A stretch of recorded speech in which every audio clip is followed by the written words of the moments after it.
Hi, this is Scott Garibay, and today I want to talk about American politics, and I want to talk about the WAPO no endorsement maneuver. All right. So, did you guys catch this? The Washington Post did not actually, it announced we're not endorsing anyone.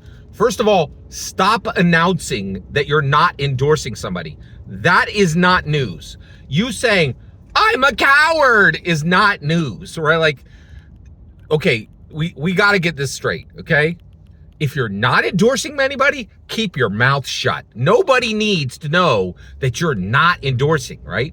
Just let it flow through, and then everybody can say, and then there's a delightful mystery, right? And everybody can go, hey, I wonder why the WAPO didn't endorse the way they've done for 48 years of tradition, right? You know, like then it's a delightful mystery that we can all solve like a Myrtle, right? But here you're just like, hey, everybody, we'd like to tell you we have no spine, right? And so WAPO broke a 48-year tradition and did not endorse Kamala Harris or Donald Trump, right? And what is the important message, right? What does no endorsement tell us? Well, it doesn't tell us who to vote for, right? It doesn't tell us that you have talented people with good ideas. It tells us that you have a coward leader, right? The editor of the WAPO is a coward, right? Basically, they didn't want to pay the political cost to make the endorsement the way they have for 48 years in a row. Now, this gets a little complicated because I actually don't think that newspapers should be in the business of endorsements, right? And so I would have been all in. I would have loved this if they were like, hey, and what they could have done is they could have done this like 1 year after the last president was, you know, and they have they can't do it now, right? They broke the tradition.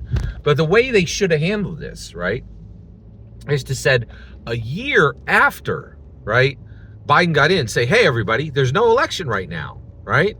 Nobody cares who we endorse right now, but we think it's a terrible idea that it's horribly confusing, right? And we're going to end the tradition of a mainstream newspaper endorsing a candidate because it's incredibly confusing on why we even do this, right? But instead, they wait until the exact moment when everybody was like, hey, where's your endorsement? You've done it for 48 years. And they're like, listen, you know, we got a coward editor right now, and we just can't, we don't want to play the political cost to endorse a candidate, right? So it was an act of cowardice rather than an act of pattern, right? And so that's very important, right? That is very important to understand that, right?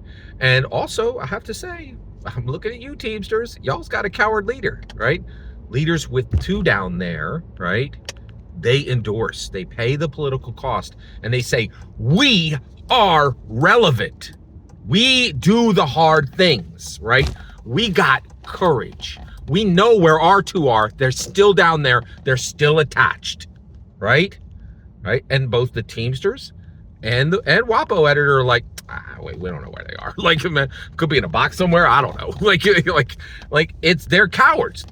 And so anybody who announces to you that they have no endorsement, all they're saying is, we no longer are relevant as an institution, and the reason we're not relevant is we have a coward leader. In my humble opinion, every single word you just heard is my humble opinion.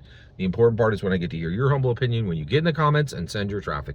Please consider like, subscribing, and have a fetch millennium.